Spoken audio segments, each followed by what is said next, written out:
Hey guys, it's John and Morgan with Long Haul Lifesavers, and today's how-to topic is all about shit. Literally.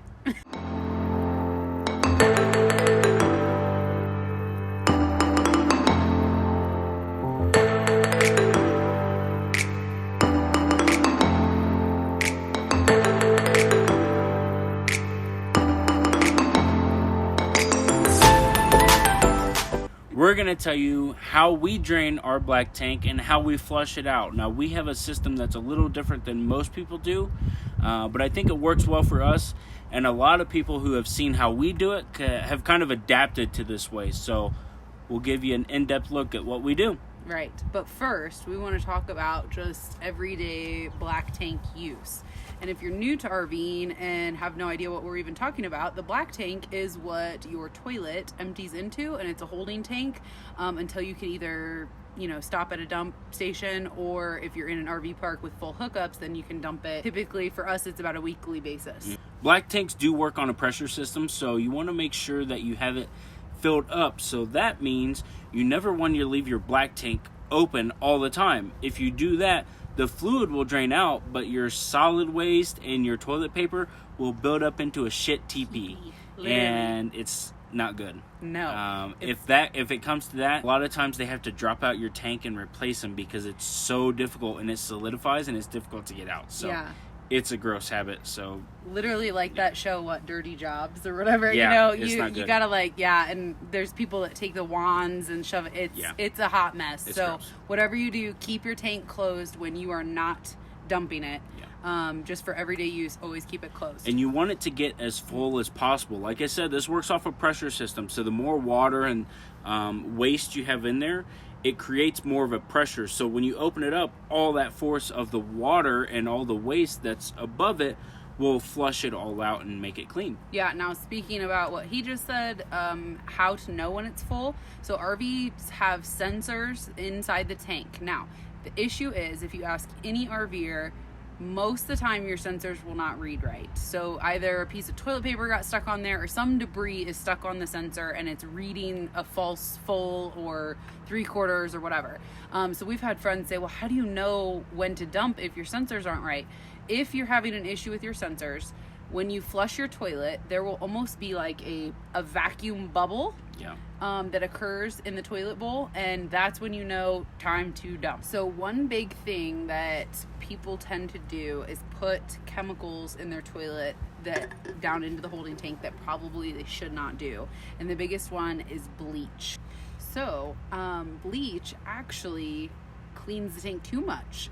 It kills the bacteria, and in any septic system, which is essentially what a holding tank is, you want all that bacteria because that breaks down all the solids so that it flows out easily through your sewer hose. It can also deteriorate your tank. So if you've ever worked with like a dry rotted plastic, that's essentially what it can do. So it can dry rot it from the inside out, and essentially you'll have a tank failure. Yeah, or your seals at your toilet, it'll eat the seals, so stuff like that. So avoid bleach at all costs.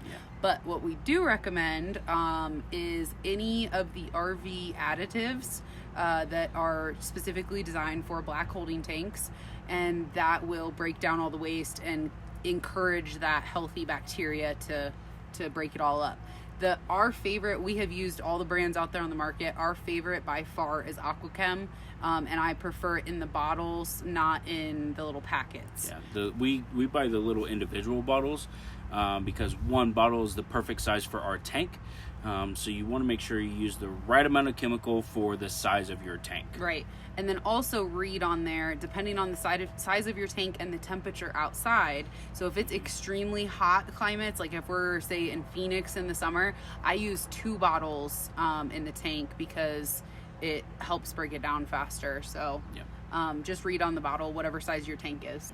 All right, so the next topic is toilet paper. A lot of RVers, especially ones that I feel like started RVing 20 years ago full-time, they tend to throw their toilet paper away in their wastebasket.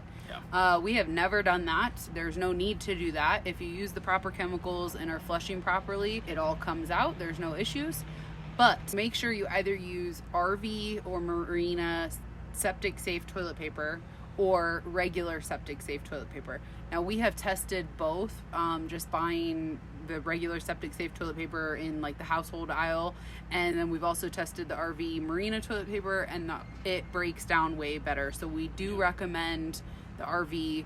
I think the one we use the most is Scott. Yeah, Scott brand. The Scott Rapid Dissolve.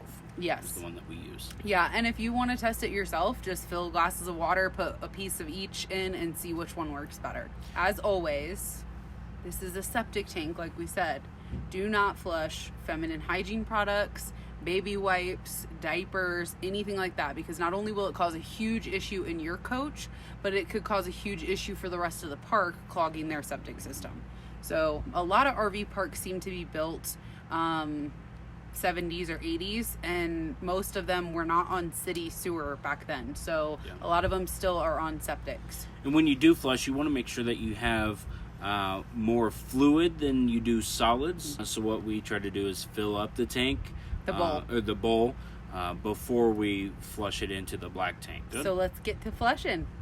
Okay, before we get into how we actually flush everything, let's get into the wet bay and see what we got in here. So I'll have Morgan pull it in a little closer. So what we have here to empty our tanks is an electric system. So all we have to do is flip a switch and it'll open and close it. A lot of times you'll see a T-handle that you have to pull to open and push to close. But since ours is electric, we just flip a switch. Coming down here, this black port right here is to flush your tank. Now, a lot of people will just unhook their main hose and hook it into the flush port and flush it that way. I got tired of unhooking and rehooking, so what I did was I bought a Y piece that has ball bearings on the inside when you flip it.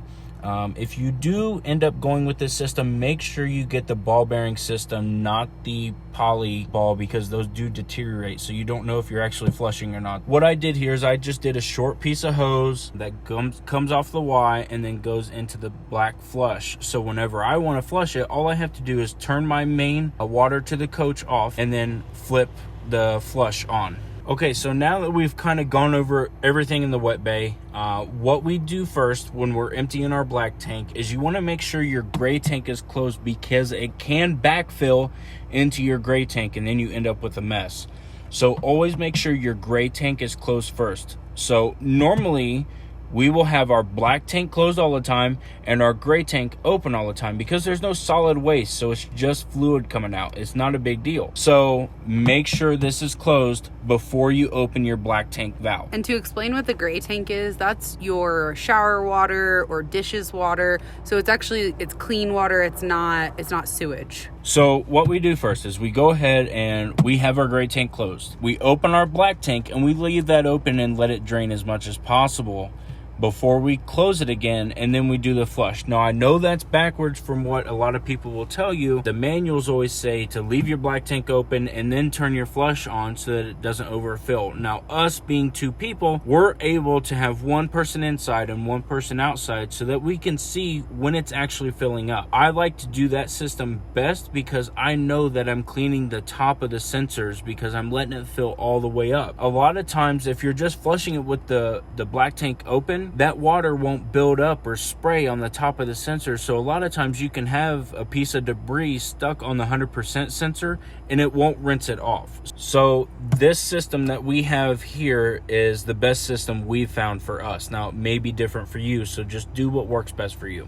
Okay, so we have our black tank completely drained out. Now what we're going to do is we're going to do the flush. We've done this multiple times and we kind of have this down to a science that we know how long it takes to fill it up all the way. And since we have a water pressure gauge, it's not going to fluctuate. What we do is we have the black tank closed, gray tank closed, we turn off the house water, and then the same time we turn the flush on, we start the timer. So now it's flushing with the black tank closed. Like I said earlier, this isn't recommended for a lot of people, but we have this down to a science. If you're not comfortable with this, that's fine. Just hook up the flush and leave your black tank open so that it sprays and flushes everything out. That's perfectly fine. This is just the way that we do it, and it works best for us. So now we have to wait 6 minutes and 30 seconds, and then we can come back, turn off the flush water, and open our black tank and let it drain out again. The other thing that we highly recommend is a clear elbow. Now, I know it's a little difficult to see through right now because it's dirty and dust on the outside, but we recommend this so that you can check the flow and make sure nothing's clogged. So if you know your tank's full but nothing's coming out, you obviously have a clog somewhere. Okay, so alarm's going off, close the flush off. Now we have all the water off. We can go ahead and open our black tank and drain it out.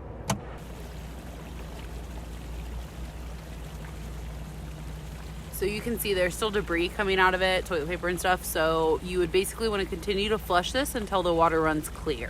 And you know your tank is nice and empty. The sewer hose that we normally use is the Rhino sewer hose. It is collapsible and expandable.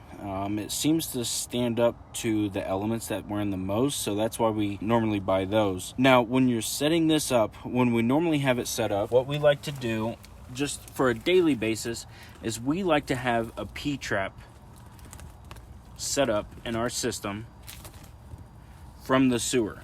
Now, this is going to prevent a lot of the sewer gases coming back into your coach, or a lot of the bugs that are in the sewer system from coming up into your coach. So this is a good tip.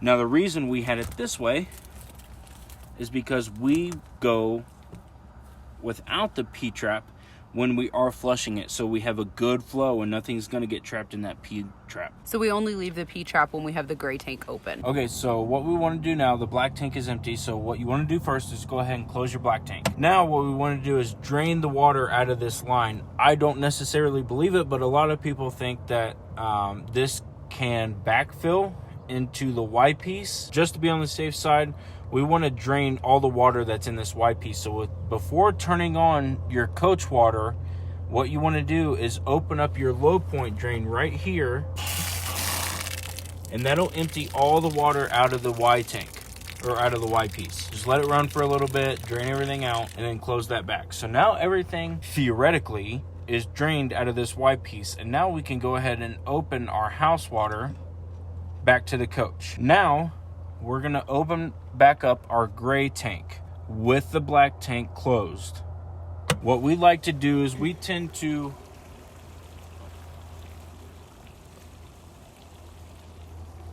while we have the gray tank closed, either run a cycle through the washer and dryer or take a couple showers or something like that. That way we can rinse out the hose. We open that last to flush everything out. So it's clean, soapy water that clears it all out. Once this is all done draining, then we can go back to our sewer hose and put the P-trap into our sewer hose. If you have any questions about some of the brands or some of the equipment we use to flush our black tank, or if you have any questions in general, feel free to drop a comment below. All right, that's going to be it for today's episode, guys. Thanks for watching. Hope you got some good content out of this.